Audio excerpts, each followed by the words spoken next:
Hello guys, Shiv plus comedy world চ্যানেলে তোমাদের সবাইকে জানাই অভ্যর্থনা আর অনেক অনেক অনেক ভালোবাসা রইল। আর প্রভু জয় শ্রীরামের নাম নিয়ে আমি হনুমানজিকে স্মরণ করে আমি আজকে মঙ্গলবার তো ওনার মন্দিরে চলে এসেছি। আর ভিডিওটা আমি দিয়েছি মানে আমি ক্যামেরাটা করেছি মঙ্গলবার, কিন্তু আমি আপলোড দিতে একদিন দেরি হয়ে গেছে। তো যাই হোক, বাবার কাছে আমি চলে এসেছি। আমার হনুমান বাবা আমার মানে কি বলবো, সমস্ত মনোবাসনা পূর্ণ করেছে। তাও আমি ওনাকে ভুলিনি। আমি চেষ্টা করি প্রত্যেক মঙ্গলবার না হলে শনিবারও আসার চেষ্টা করি।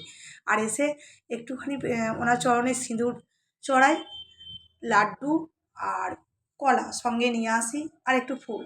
কিছু মানে ব্রাহ্মণ চলে গেলেও আমি ওনার চরণে অর্পণ করে দিয়ে একটু ধূপ দেখিয়ে বা মোমবাতি দিয়ে একটু আরতি করে তারপর আমার খুব ভালো লাগে মনটা। থেকে একটু বসি, মানে মনটা অনেক শান্তি হয়। কারণ আমি হনুমানজির এত আশীর্বাদ পেয়েছি আমার জীবনে, বহু বহু বিপদ রোগ ব্যাধি সব কিছু হনুমানজির কৃপায় কিন্তু আমার অনেক কিছু ভালো হয়ে গেছে। মানে আমি যে যে মানে এত শরীরে কষ্ট নিয়ে ভুগছিলাম, তো আমি ওনার হনুমান চালিসা পাঠে যে পাঠ করার সময় যে জলটা রাখা হয়, সত্যি বলছি এর অব্যর্থ কাজ। যে মনস্কামনা নিয়ে তুমি করবে এটা কিন্তু একদম ভুলে যাবে। হনুমানজি কিন্তু কাউকে মানে নিরাশ করেন না। সচ্চা মন নিয়ে যদি কেউ ডাকতে পারে, আর সব সময় একটু চেষ্টা করবে রাম রাম জপ করার, মানে কাজের ফাঁকে। তো যাই হোক, ওনাকে আরতি করে পাশে মা কালীর মন্দির, ওখানেও গেলাম। ওখানে গিয়ে আমি মোমবাতি জ্বালিয়ে ধূপ দিয়ে মাকে একটু আরতি করলাম, করে একটুখানি বসে তারপর আমি আবার কিন্তু হনুমানজির কাছে এলাম। কারণ হনুমানজিকে শেষে আরেকবার প্রণাম করে আমি সত্যি বলছি ওনার হাসি মুখটা দেখি, ভাবি যেন হনুমানজি আমার দিকে তাকিয়ে হাসে। জানো তো আমার এত ভালো লাগে। মানে আমি যখন বলি যে বাবা তুমি একটু হাসো না, তো মনে হয় কিন্তু সত্যি আমাদেরকে দেখে হাসে, একটা আলাদা পজিটিভ এনার্জি, সত্যিই বলছি। তো যাই হোক, বাবাকে শেষকালে বলে এলাম বাবা আমি আসছি, যেন তোমার কাছে সবসময় আসতে পারি। বলে আমি গেট বন্ধ করে, আর এই গেটটা খোলাই থাকে বেশিরভাগ, কারণ কে কখন আসছে বোঝা যায় না। রাত হলেও আমি দেখেছি অনেক রাত পর্যন্ত খোলাই থাকে। যে যেমন করে পারে এসে পুজো টুজো করে বসে। তো বাড়ি ফেরার পথে রাস্তায় পড়ে গেল ফুচকা, এই যে ফুচকার দোকান। তো মেয়েরা তো এবার আর নড়বে না, ওখান থেকে বলছে ফুচকা খাবো তবে যাবো। আর মঙ্গলবার বলে আমি বলছি আমি তো ফুচকা খাবো না, কিন্তু ওই ভাই বলছে আমার তো সমস্ত মানে নিরামিষ ফুচকা, আমি কোনো পেঁয়াজও দিই না। আমি বলছি বাহ!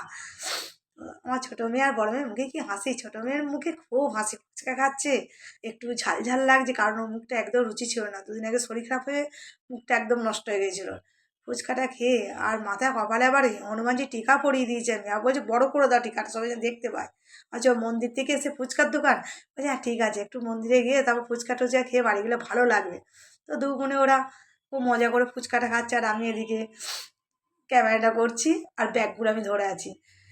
আর তারপর ভাইকেও বললাম তোমার দোকানের নাম কি? ভাই বলে আমি এখনো দোকানের নাম রাখতে পারিনি, তবে আমার ঘরে গোপাল আছে, তুমি আমার নাম দেবে গোপালের ফুচকা। আমি যে বাহ, তাহলে তোমার দোকানের নাম হলো আজ থেকে গোপালের ফুচকা। বললো ঠিক আছে দিদি। খুব ভালো ভাইটার ব্যবহার, মানে ব্যবহারের জন্যই বারবার মানুষের কাছে যেতে ইচ্ছে করে। দেখবে কোনো দোকানের যদি মালিকের ব্যবহার ভালো হয় না, যে কোনো দোকানে, তো সেই জায়গায় মানে বারবার যায়। তারপরে এই যে আমিও খেয়ে খুব একটু মজা নিলাম, আমারও খুব ভালো লাগলো, আমি ফুচকা খেতে খুব পছন্দ করি। যাই হোক, ফুচকা তো খাওয়া হয়ে গেল যেহেতু নিরামিষ ফুচকা। তো ভাইকে বললাম ঠিক আছে ভাই আসছি, তাহলে তোমার ফুচকার নাম হলো আজ থেকে গোপালের ফুচকা। তো ভাই খুব খুশি। এবার দেখো বাড়ি ফিরে যাচ্ছি, আর এটা আমাদের বাড়ির সামনেই রাস্তাটা। এখানটা একটু ঘুরঘুর করলে খুব ভালো লাগে। এখানে সকাল সন্ধ্যে সবসময় একই লাগে, কারণ সবসময় লাইট আর লোকজন জমজমাট। এটাই হচ্ছে হসপিটালের মোড়। তো এখান থেকে আমরা এবার বাড়ি ফিরে চললাম। তো ভিডিওটি কেমন লাগলো প্লিজ তোমরা বলো, পাশে থেকো।